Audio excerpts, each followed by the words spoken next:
Constitutional reforms is concerned. Let's get the latest now from Adel El Mahrouki. He joins us now live from Cairo with more data. So Adel, give us the latest on the vote in Parliament. What were the changes made to the proposals, if any, after the Parliamentary Committee brought their report to the House?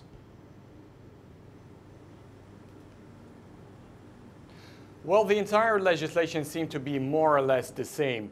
The main influence or the main change that more or less could be says have shortened the term for the president to stay. So initially the suggestion from the majority of the parliament was to make President El-Sisi stay until 2034. Now, after some negotiations within the past few days, they decided to take a suggested recommendation that would make him complete his current 4 years term and then be allowed to run for 2 terms, each for 6 years. Now that has been taken out. He will continue the current term if it passes, of course, in the referendum, which is highly likely. He will change the current 4 years term into a 6 years, and then he will be allowed for 6 more years, as you said, to 2030.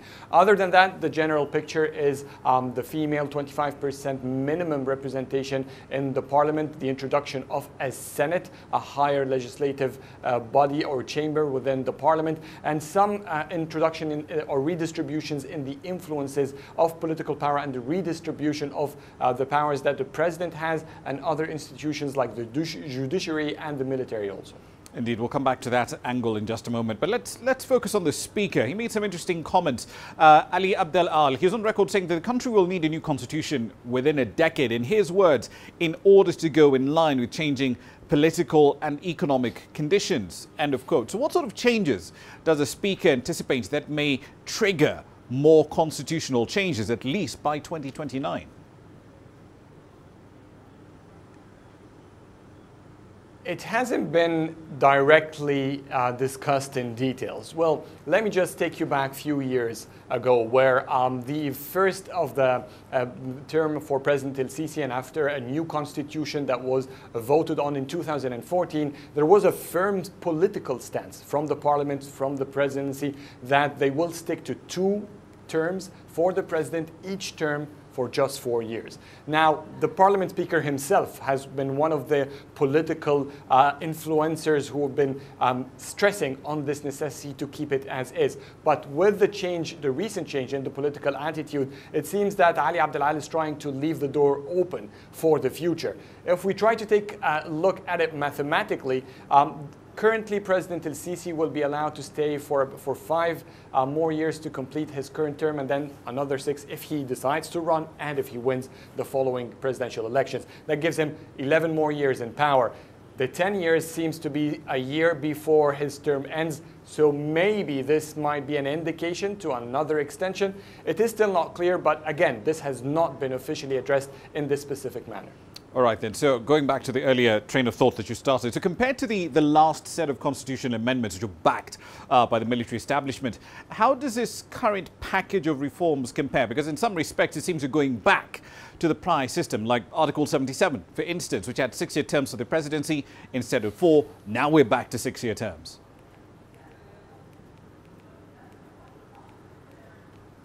So in 2014, the Egyptian constitution has created a parliamentary and a presidential systems mixed together. And that gave very high powers to the parliament, very high powers to the prime minister, and powers to the president, of course. Now, these amendments are shifting back the country to become a more presidential political system rather than parliamentary. So there are measures for example, taken away from the president, like choosing a defense minister. First of all, the defense minister has been a position that in the constitution was just for 2 presidential terms, would be only approved by the military council. Now that 2 terms limit has been taken out and it's become indefinite. So from now on, if the constitution passes, the military institution will have the upper say in who would be the defense minister. They have the power to approve the president recommendations for the presidency or reject it. That's one thing. For the president, he takes more wider selection to choose the leadership of the judicial authority. He creates a higher judicial council that intervenes in the and manages the payroll, the promotions for judges, which could be an indirect influence, or could be considered an indirect influence. However, the current political regime, especially in the parliament, they insist that this is not an interference in the judiciary. So these are the main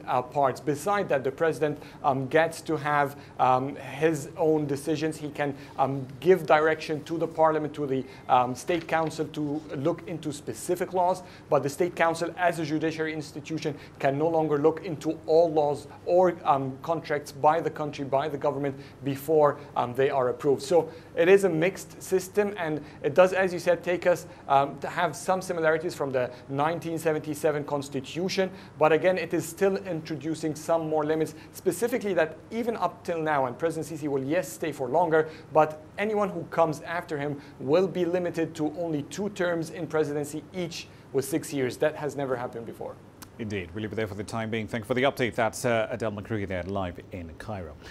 Now, Zimbabwe will give priority to elderly white farmers once the authorities over there start compensating those whose properties were taken during the controversial land reforms that started about 2 decades ago. Last Friday, the Southern African nation pledged to start paying compensation from next month to white farmers who were stripped of land under the former president, Robert Gabriel Mugabe's land reform program, which started around the year 2000. Now, Mr. Mugabe at the time argued that the land grabs were essentially the correct way to sort out colonial-era land theft that essentially had favoured whites. President Emmerson Mnangagwa's government maintains it will only pay compensation, however, for infrastructure and improvements made on farms, but not for the land itself. It set aside around $18 million in this year's budget in order to make the initial compensation payments.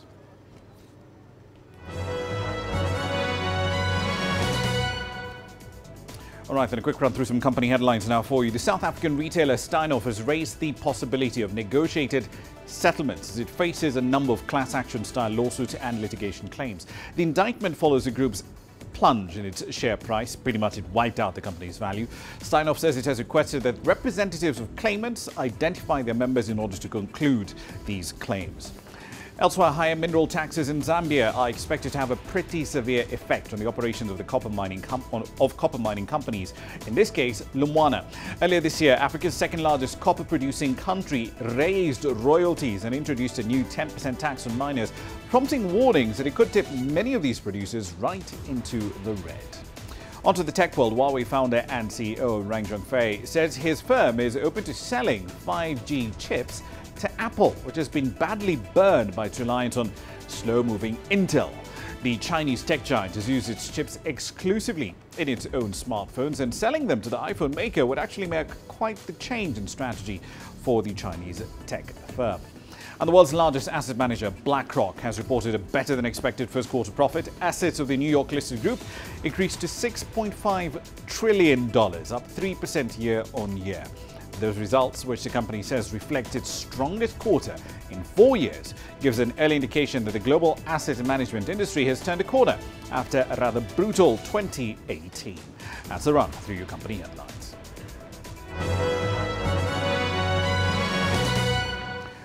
We're 10 minutes into the hour. You're still watching Global Business Africa. Plenty more coming up, including this.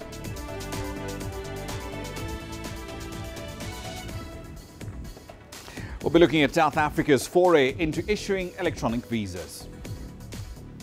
We'll also be digging into Uganda's plan to raise coffee output from 4 million to 20 million bags in 5 years.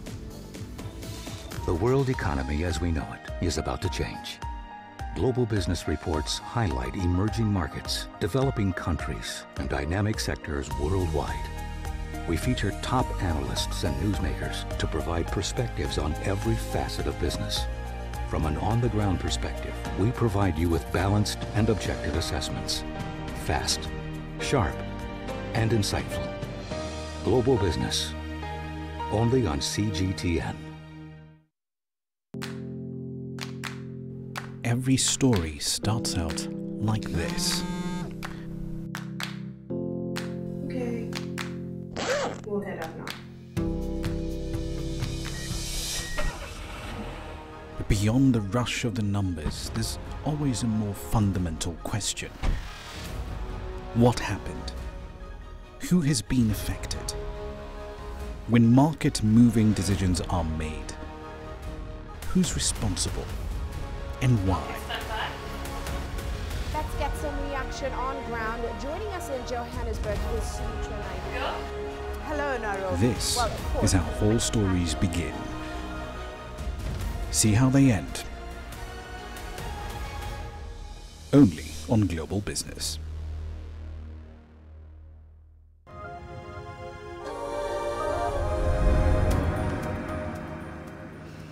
Welcome back to the program. Now, a Kenyan family has filed a lawsuit in Chicago against the American aviation giant Boeing over the March 10 crash of ET Flight 302, in which 157 people died. Siblings of the 29-year-old engineer George Cabao say they want to force the company to release documentation and emails relating to the 737 MAX 8 model, which has been grounded worldwide following two major crashes, one in Ethiopia, the other in Indonesia in the fourth quarter of 2018. Kenya had the largest number of citizens on the flight from Addis Ababa to Nairobi. A lot more wrongful death lawsuits against a US plane maker are expected to be filed in the weeks to come. The second consortium of law companies set to announce legal action a little later. Yesterday, we filed a complaint on behalf of George Cabao's parents in United States Federal District Court in Illinois. And by doing that, this will allow us through the discovery process to look into Boeing's decision-making process. So our clients have retained us to find out what happened, why it happened, and to prevent this from happening in the future. We cannot replace him, and he cannot and shall not be replaced. But we pray that by what is happening, my parents especially, and us as his siblings and all other loved ones, can use his demise to ensure safe travel for all. South Africa, in the meantime, has introduced e-visas. The system is being piloted in a range of countries. At this point in time, it's available to people travelling from New Zealand. Now, the move has been welcomed as a step towards getting tourism traffic into South Africa back on track. The industry did suffer quite the decline under the former Home Affairs Minister Malusi Gigaba. While he was in office, he introduced a raft of new travel and visa regulations that significantly inconvenienced South Africans and international travellers. Here's CGTN's Sumitra Naidu with all the details. It's been trial and error in recent years as South Africa implemented new regulations and visa requirements, most of which have been overhauled. The Department of Home Affairs is now introducing e-visas. The technology will make the applications simpler and more efficient. We started the pilot on April 1, 2019. This is in response to our government's effort to try and ease the traveller movements, particularly of people who are coming in for tourist or investment purposes. We are now piloting with New Zealand. The tourism industry is a major contributor to South Africa's GDP.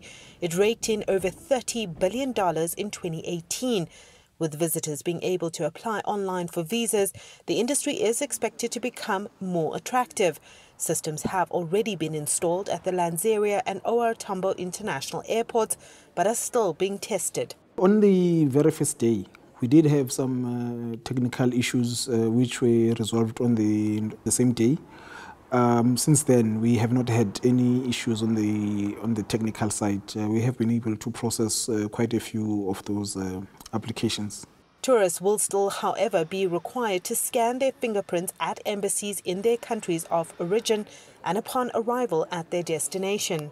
The first time is when you go to the embassy. We need to satisfy ourselves that indeed the person who's making the application is a legitimate person and it's a person who is known by their own home country. When we land at our ports of entry, we're going to need to take the fingerprints again to make sure that the person who is reporting at the port of entry is the same person who had applied.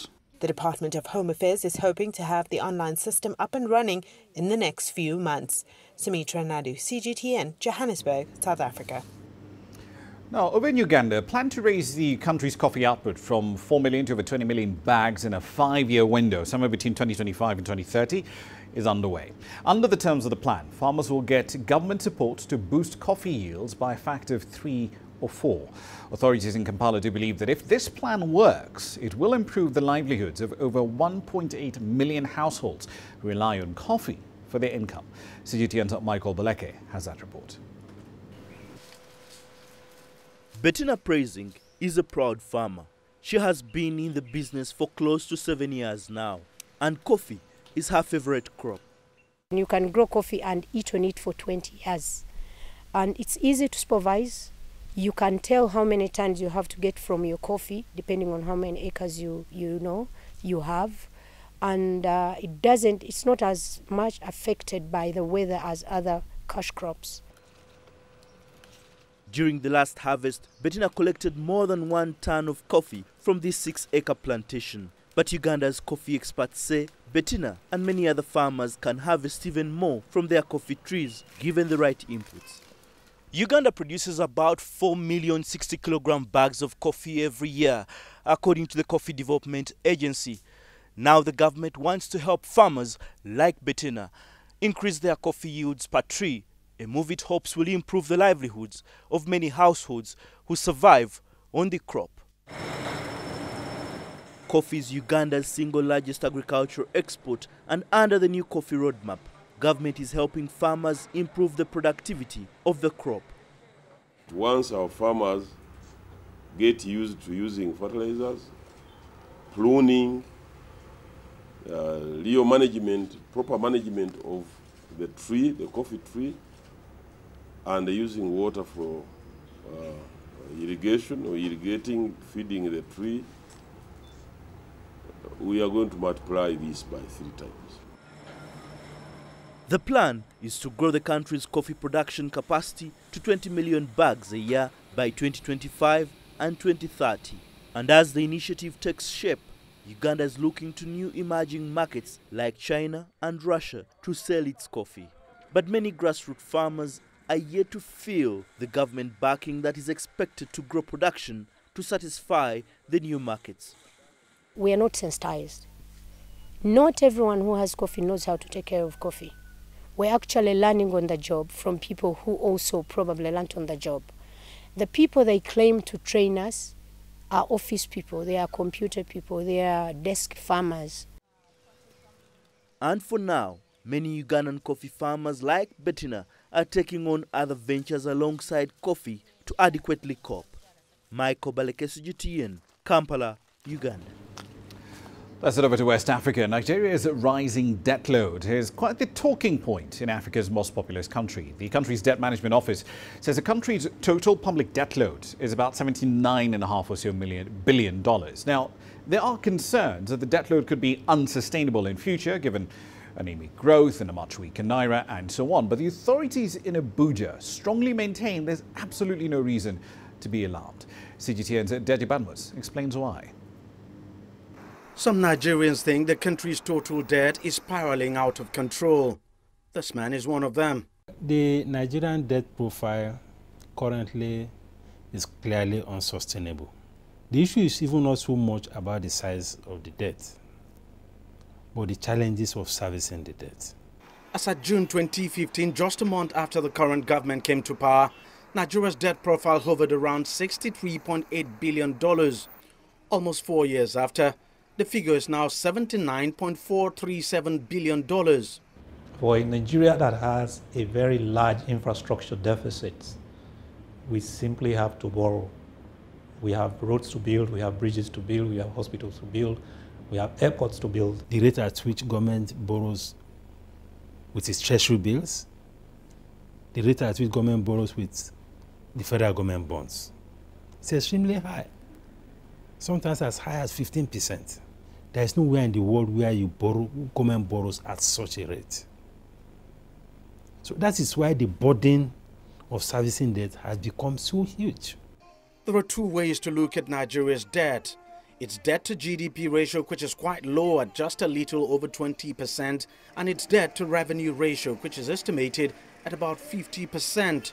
A quarter of the country's 2019 budget will go into debt servicing, a figure higher than what the government plans to spend on capital projects. Our debts are sustainable.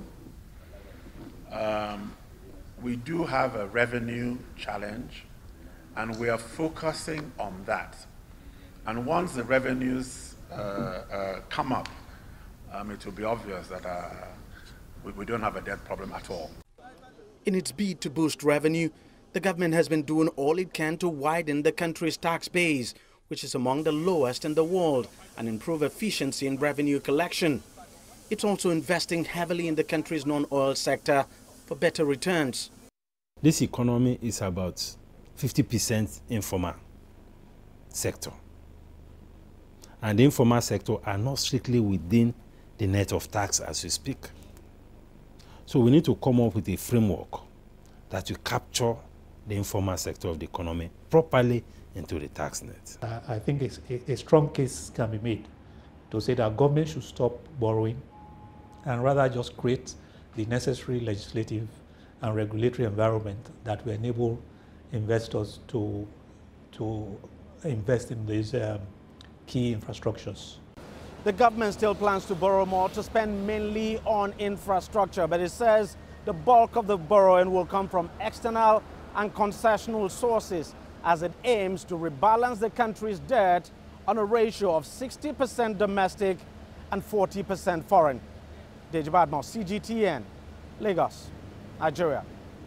Well, still in Nigeria, authorities over there say they're trying to put a lot more effort into ending what they see as costly medical tourism. Patients who are looking for specialized treatment spend an estimated $1 billion every year. CGTN's Kelechi Mekalam explains what solutions are on the table. A delicate heart surgery underway in the Nigerian capital, Abuja. Doctors trying to replace damaged heart valves. Only a few hospitals are able to handle complex medical procedures like this in Nigeria. The government now says it wants to increase access to such facilities and specialists within the country. The health sector has seen a marginal increase in this year's budget proposal. Currently, Nigeria spends over $1 billion on the health sector, slightly more than the cost of medical tourism.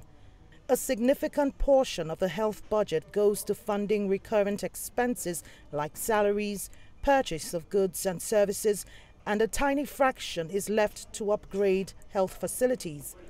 That is below 6% annual budgetary allocation set by the African Union.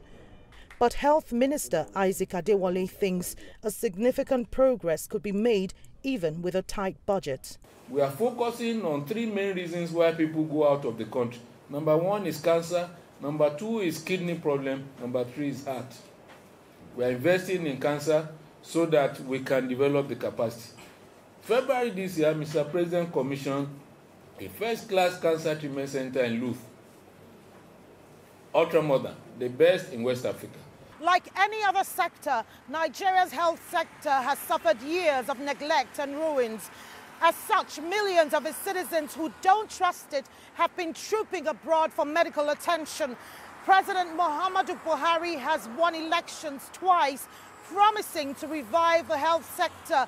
His government now says it wants to move simple healthcare services away from existing referral hospitals and modernize them to deal with complicated cases for which Nigerians have been seeking care abroad. We face a near collapse of the health system.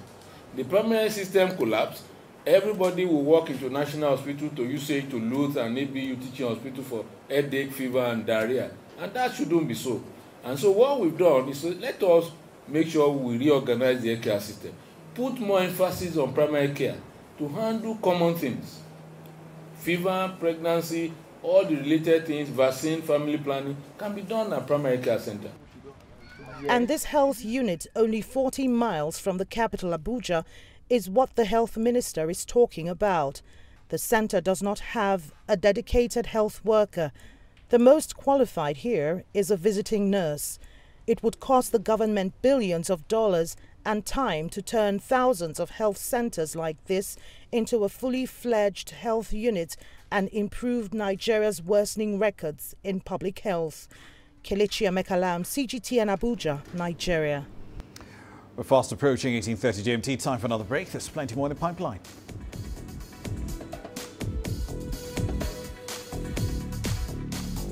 Investment by Chinese enterprises abroad tops $25 billion. And electric cars are in the spotlight at the Shanghai Auto Show. All that and more is coming up next.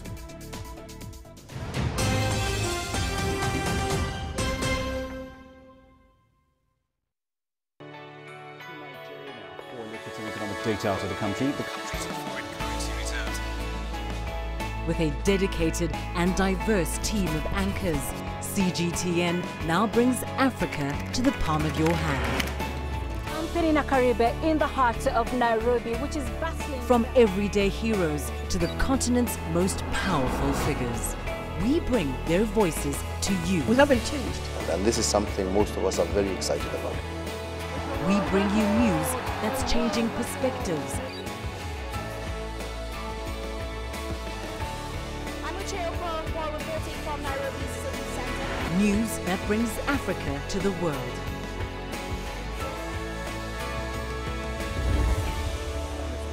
CGTN. See the difference.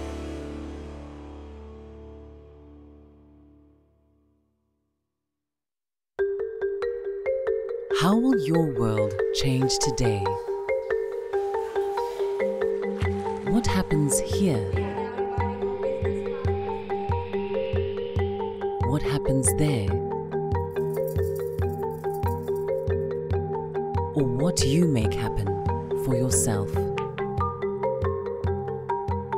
If it matters to you, it matters to us too. Your stories are these stories that need to be told. Africa Live. Find your voice.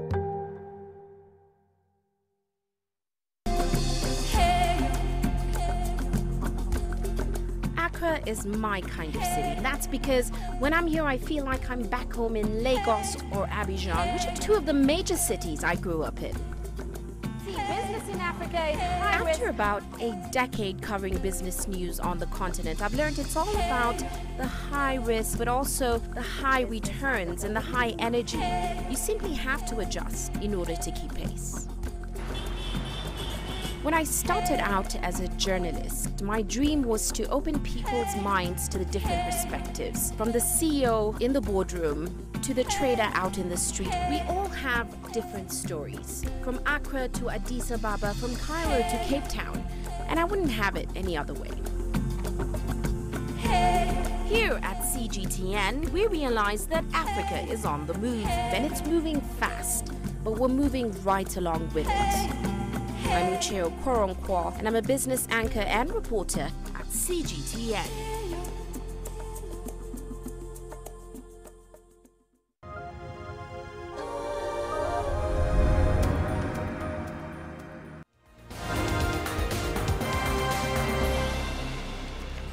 Welcome back to the program. These are the stories making headlines at this hour. The Deputy Prime Minister of Libya's UN-backed government is accusing Khalifa Haftar, general in command of forces at this point in time, of attempting to stage a coup. The Eastern Libyan commander's troops have been advancing towards the capital, Tripoli. According to the WHO, 174 people have been killed so far. 756 others have been wounded in and around Tripoli.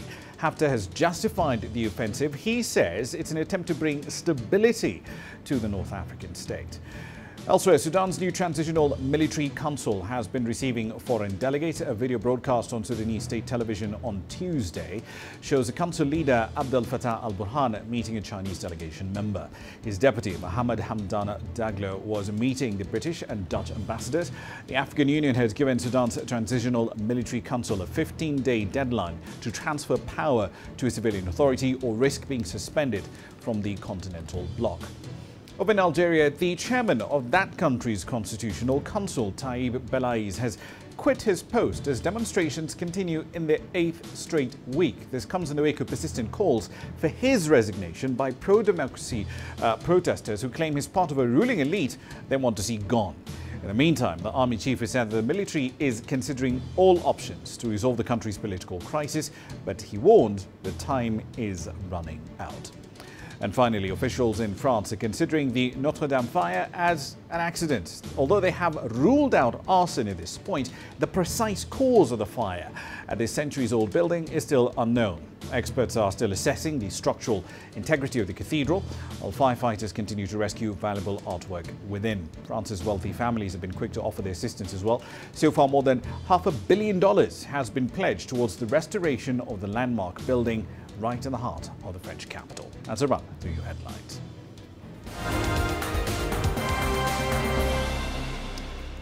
Right then, on to some macro data now. Investors are anxiously awaiting news and talks that aim to diffuse a trade row between the United States and China, the world's top two economies. Now, the details of any such deal, whenever it's finally agreed to or if it's finally agreed to, are particularly important.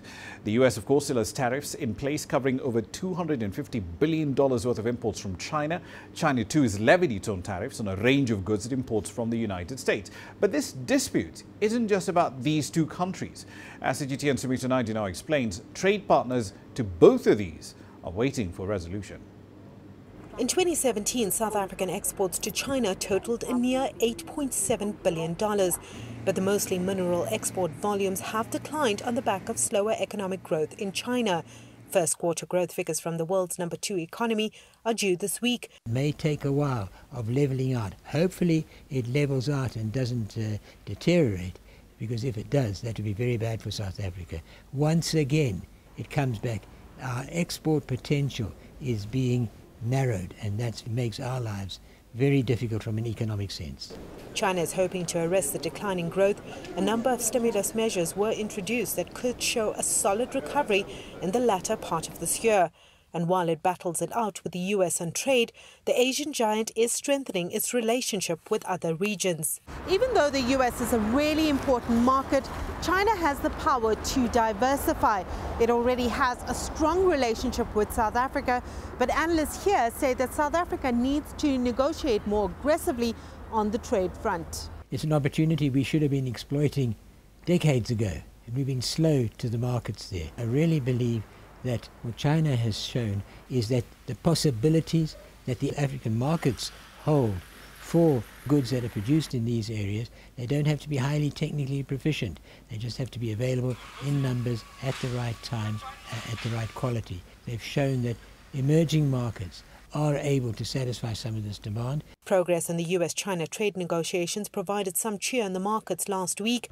Africa is well placed to increase agricultural trade with China, but there's speculation that the US will benefit more in this area under the New Deal. I think there will be more volumes in terms of agricultural products going the US way, contrary to what we had thought in the initial phase of these negotiations. What would be the implication, not just from Beijing, but also from the US part, if there are adjustments? What does it mean for the African continent? So all these matters that our policymakers need to take quite seriously and ensure that South Africa speaks with fellow African countries and have a common position, given the advantage we have with China. It's choppy waters on the global trade front as South Africa hangs in the wind waiting for details from the US and China, as well as the UK and Europe. Sumitra Nadu, CGTN, Johannesburg, South Africa. Now, at the same time, China's Commerce Ministry has released the nation's first quarter outbound investment data. The world's second largest economy's non-financial direct investment went to more than 2,000 overseas enterprises in over 140 countries. Capital deployed was over $25 billion. March's outbound direct investment alone came in at about $9.6 billion, up 10% compared to March 2018. Investment in Belt and Road countries also saw steady growth, though not spectacular. Total investments, $3.8 billion, up by 4.2% year-on-year. Investment mainly went toward leasing and business services, manufacturing, and wholesale and retail sales. Particularly, investment in manufacturing and information technology services saw rises of 37% and 18.6% respectively. There were no new projects in the sectors of real estate, sports, or entertainment. Now, China's pro-cyclical fiscal policy, among other policy measures, are boosting domestic demand. Fresh data from the Finance Ministry shows a growth in government revenue and expenditures as well is going up. CGTN's Zhao Yun explains. steady growth for China's fiscal revenue. It rose in the first quarter by 6.2% year-on-year to over 5.36 trillion yuan. That's about $800 billion. The country's fiscal expenditures grew 15% on an annual basis to more than 5.86 trillion yuan in the first quarter. The growth at a reasonable range reflects the macro measures of the central government has started to be effective. It also shows that China's overall economic growth is making progress steadily. Starting from this year, China pledges to implement large-scale tax cuts and fee reduction to further boost the vitality of market entities, as well as increase urban and rural personal incomes. Finance Ministry officials say that the planned cuts to the value-added tax will put pressure on revenue, but the revenue growth target for 2019 is still expected to be reached. The ministry is also carrying out other measures, such as faster issuance of local government bonds to help stabilize the economic growth. Despite the challenges both domestically and internationally, China has maintained a proactive fiscal policy stance in 2019. The country also aims to use measures like tax cuts and fee reduction to not only propel consumption, but also improve the business environment. So Yun, CGTN, Beijing. Onto the world of transportation, electric drive trains and self-driving tech. These are two of the hottest areas at this moment in research and development in the global automotive sector. Now, this year's Shanghai Auto Show, sports cars, luxury vehicles, even parts producers, your Densas and ZFs, they're drawing the most attention as a global industry races to make the big switch away from fossil fuels. CGTN's Sun Shiqi with the details.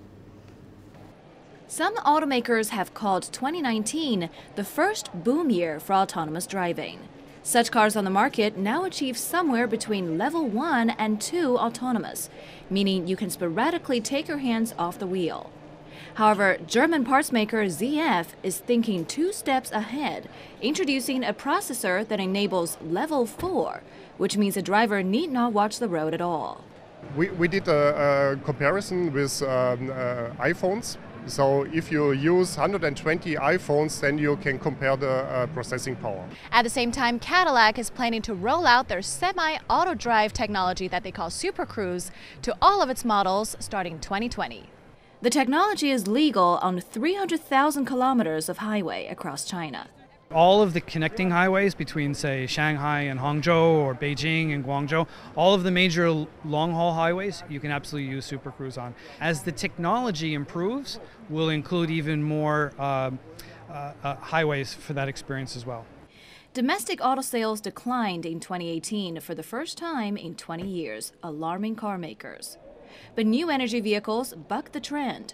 Hybrid car sales increased 118% compared to 2017, while fully electric vehicles climbed more than 50%. Now, this year can be a critical year for Porsche down the electric route. As you can see here, they already have hybrid Cayennes and Panameras, and this September they are going to be releasing their first ever fully electric model. We have hybrid cars which are doing very well, and also the Cayenne Coupe will be available in 2020 as a hybrid car. We are just in the preparation of our full electrical sports car coming to China in early 2020. US-based parts maker Dana is using 50% of its exhibit space to promote items for electric vehicles. This is up from 20% just a year and a half ago. You know, one of the reasons that we're showing so many electrified products here at Auto Shanghai this year is because we see a huge increase in demand by automakers across the world, but especially in China, selling over 1.2 million in 2018. China makes up more than 53% of global new energy vehicle sales. Auto Shanghai will run through April 25th, showcasing more than 1,000 companies from 20 countries. Sun Ziqi, ICS for CGTN, Shanghai. A rather significant Belt and Road Forum will take place later this month in China. Now, one increasingly talked about aspect of the program is what is being referred to as the digital Silk Road. China's been pushing for a lot more cooperation in areas like artificial intelligence, machine learning, big data, e-commerce, you name it. CGTN's Jacob Greaves caught up with the CEO of the China Silk Road Investment and Development Group to find out what changes could be on the horizon. With the upcoming summit on Belt and Road Initiative, what would you like to see come out of that meeting? The thing I would like to see is for different countries to join forces with China to think about what will be the digital Silk Road, what the Silk Road in the cyberspace should look like, and how the different countries can work together to manage it together. Because at this moment we have World Economic Forum, which has promoted lots of research and dialogue among broad stakeholders, right? This is a multi-stakeholder approach towards the future digital economy, and then it will be equally important, but maybe even more important, to look at all the sovereign states and the nations to sit down together to figure out the framework of the future digital economy. In some of these developing nations, the US, European firms, they're more established. So what can Chinese tech firms bring to the table to be more competitive? It's the understanding of a different path. That's because China has gone through a very different path comparing to Silicon Valley. So for example, China never had a physical retail chain like a Sears or like a Walmart. But that gave China the opportunity to jump into e-commerce altogether, right? So Alibaba came up to be the largest e-commerce company in the world. So I can give you many of these examples, right? And these kind of backgrounds are very similar to some of the emerging markets along the Belt and Road. And China's leapfrogging experience may give them this inspiration. They can skip the age of PC, skip the age of credit card, right? Skip the age of large retail outlets, jumping into the digital economy altogether.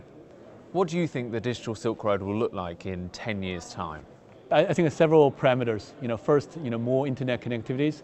3 people don't have internet coverage, so hopefully maybe 1 or 2 billion people will have it by then. And secondly, you'll hopefully see more cross-border e-commerce coming out with more connectivities. The gross merchandise value changing hands will increase dramatically. And the third is digital economic transformation, right? Lots of economies need to transform to get ready for the next industrial revolution. And you can track their development because right now their digital economy is zero. Now, since the establishment of the first China Free Trade Zone in Shanghai in 2013, authorities have established a lot more such facilities and plenty more in the pipeline. CGTN's Yang Jingxi takes a look at some of the achievements of these free trade zones over the years. China now has 12 free trade zones, and the mechanism started 6 years ago in here, Shanghai. Now, across the river is Lujiazui, the heart of China's financial industry. This is where business and financial transactions concerning Belt and Road economies are most active in the city. In 2018, companies in the free trade zone invested some $300 million along the Belt and Road region. Appetites for Chinese investors are increasing from these countries. Companies from economies such as Malaysia, Russia, and Hungary have issued RMB-denominated bonds, or the so-called Panda Bond, in China. From free trade zones to free trade ports, I'm at one of the busiest ports in the world, the Yangshan. Over 40 million containers pass through here every year. Under new measures, all custom clearance procedures can be applied and processed on one platform called the single window. New hardwares are also installed at the latest Phase 4 area, where custom inspections can be done right at the port. Today, trade companies can expect clearance time to go down from 1 day to 2 hours. China is launching its first free trade port in its southernmost Hainan province, as the nation experiments with new trade facilitation measures promoted across FTZs. Experts see a brighter future for trade prospects with Belt and Road economies.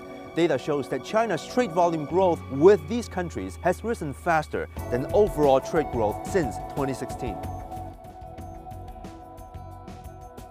As a result, goods from all these major trade partners along the Belt and Road region are finding it easier than ever to enter the Chinese market.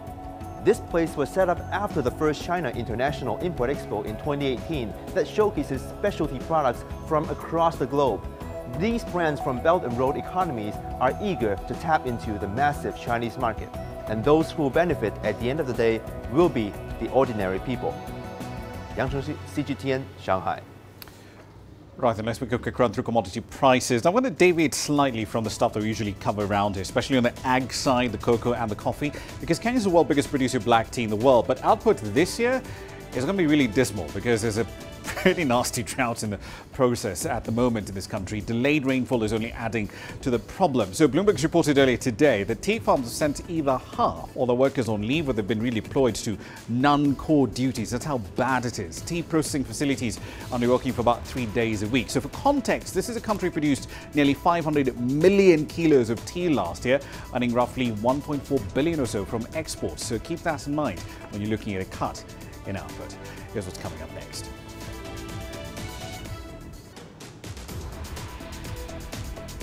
We'll take a deep dive into how drones are transforming agriculture in Ghana. The greatest journeys, the greatest sights, the greatest adventures. Here in Kanata, this weir allows the locals to walk on water. We're far more than just TV news. We're your passport to the wonders of Africa. To bring you stories of struggle, survival and hope.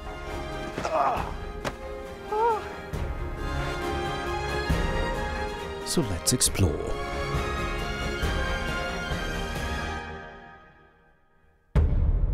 CGTN. See the difference.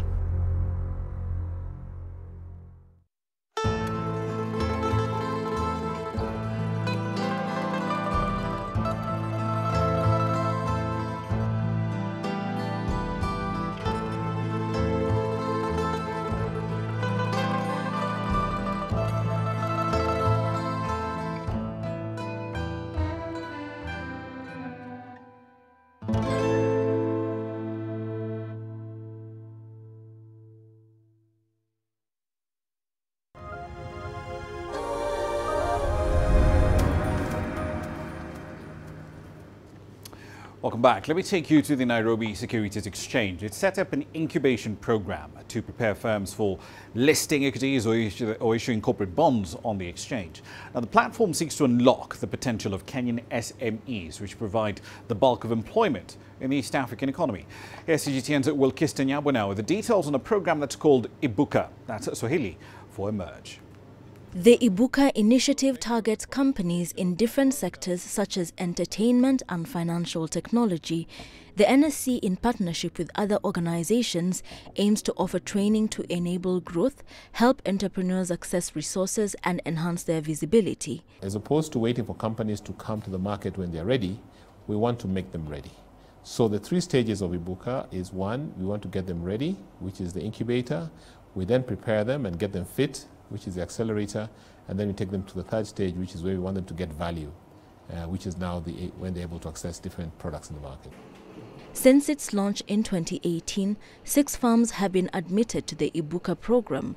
These include APT Commodities, Blue Nile Rolling Mills and Globetrotter Agency. So Ibuka makes sense because, of course, we want to grow, whether it's capital injection or market growth, which is what everybody looks for. And especially when it's global growth. I want to do the recognition. I want to be recognized equally as well. So I guess that's the reason why we joined the platform, to make sure that we're able to grow. The Nairobi Bourse handles average trading volumes of 8 to 10 million US dollars. However, trading is dominated by big companies such as Telkom's firm Safaricom. You find companies in things like entertainment, companies in things like fintech. Okay, it's a platform that does not have any very restrictive entry requirements. Okay, because we don't even look for your financials. Right. All we want to know is you're keeping financials. The NSC has diversified into government bonds such as the mobile phone-based M-Akiba program. It was launched in 2017 in efforts to enhance financial inclusion for economic development. The first quarter in 2017 had only 25% subscription. However, the second got a 79% subscription, raising $1.98 million US dollars earlier this year. Bulletin, CGTN, Nairobi, Kenya. Now, as the world moves deeper and deeper to digitizing agriculture, and that's pretty much across the entire value chain, the emergence of affordable and versatile UAVs, or drones if you prefer, has provided new opportunities to get timely, highly detailed, high-frequency data from crop fields at a pretty reasonable cost. Farmers in Ghana are now embracing this tech to optimize crop yield and conserve the resources. CGTN's Nabil Ahmed Rufai has that report on Grassroots tonight. At the Bomat Fruit Farm in eastern Ghana, drones are being used to spray pesticides on its pineapples. It can spray 2 hectares in 30 minutes. That's how fast the drone is. As compared to the normal knapsack sprayer, you can take a day or two to do this 2 hectares. Bomat has been using the technology for over a year now. The farm pays $10 to spray an acre of land. It used to pay farm hands using knapsacks $15 for an acre, and it took the whole day to get the job done. With the drones, it takes just 15 minutes. The adoption of drone technologies like these are redefining agriculture in Ghana. It allows farm owners manage variations in the field accurately to grow more food. It's also helping to address a labor shortage. Few young people want to work on farms in Ghana, but drone technology is now attracting them to the industry. Bomat is now looking to expand its use of drones. We've taken it to our mango plantation in the Volta region, where we've also done some trials. And the result was that this is faster, and in the long run, cost-wise, is also going to be better. So the idea is to adapt it and increase the area of coverage. Still, Ghana's farmers need to learn more about how to operate the drones. Using them requires technical expertise. Digitalization for agriculture is a real opportunity. It's a game changer for African agriculture. That there is a deep connection to impact, both at the productivity level, so applying digitalization to agriculture can increase both in terms of productivity and in terms of income for the smallholder farmer. The government is taking steps to scale up the use of drones. There are plans to set up a drone assembly plant in Ghana. It's likely to boost adoption of the technology and give the industry a competitive edge. Nabil Ahmed Rufai, CGTN, Accra, Ghana. The Education Department in South Africa's Gauteng province and BMW South Africa have launched a new engineering school with an automotive focus in Soshanguve, north of Pretoria. Now, this new facility will focus on technical skills among learners, which the automotive sector, or engineering in general, may need in the future. With the details, here's CGTN's Sumitra Naidu. My colleagues and I have realized that our car is not aerodynamic enough. Then we'll revise the shape of the car to enhance the aerodynamics. It will increase the speed of the car. It will decrease the air friction and improve the fuel consumption. Thank you. A moment worth celebrating. This is the new Soshanguve Engineering School north of Pretoria. It's a public-private initiative. BMW South Africa joined forces with the Gauteng Department of Education. Pupils here will be trained in automotive engineering. Gone are the days where our schools must provide one-dimensional teaching. We need a multi-dimensional teaching. Gone are the days where our children must chase one thing only called metric. The economy is calling for us. Our education system will never contribute to the economy of this country. It will never contribute to the skill space of this country unless we change the education system. I think it is time that our country moves into the world-class level of skills, providing young people with the skills that will move them directly into a productive economy, either as people who are going to be owning their own enterprises or as very productive workers. BMW has been assembling cars in South Africa for decades. It's now transferring knowledge and skills. The car giant is also donating a few BMW X3s that's being produced locally. This is our first step on the journey to take the learners right the way through their education. Of course, the great news is for these kids, they're going to get chances all around the world, whether they're going to work in a production plant in Mexico, in China. So the world is open for them going forward. So this is a great opportunity, but it starts here today. These learners converted an old BMW 3 Series sedan into a modern, fun-looking and stylish car, and also built a gold cart right here at the premises. On that car, we were busy with the bodywork, the engine, the side axles, the drive shaft and the differential. That's a whole assembled car. I'm very ecstatic about the project. It means so much to me because we finally felt like real engineers and worked on a fully fledged car. The SOS initiative has been working well thus far. For township communities, this move creates new hope for a better future. Sumitra Nadu, CGTN, Pretoria, South Africa. All right, then, let's wrap up the program with a run through the currencies for you. So, headline inflation in Nigeria. It continues to fall, but it's incredibly stubborn. It only fell marginally to about 11.25% in March. It was 11.3% in February, still well outside the CBN's target range at those levels. Food inflation showing the exact same pattern, 13.45% in March, 13.47% the month before. Not that it has any effect on this tightly controlled currency, but that essentially gives you a sense of the macro environment in which you're operating in Nigeria. These are your currencies, and that's it for tonight's edition of Global Business Africa. As always, we'd like to hear your thoughts on the content you've seen here in the last hour or so. Several ways of getting your thoughts back to us, all of them on your screens right now. I'm Ramah Nyang in the Kenyan capital, Nairobi. Thank you for your company in the last hour. The World Today is up next from Washington, D.C.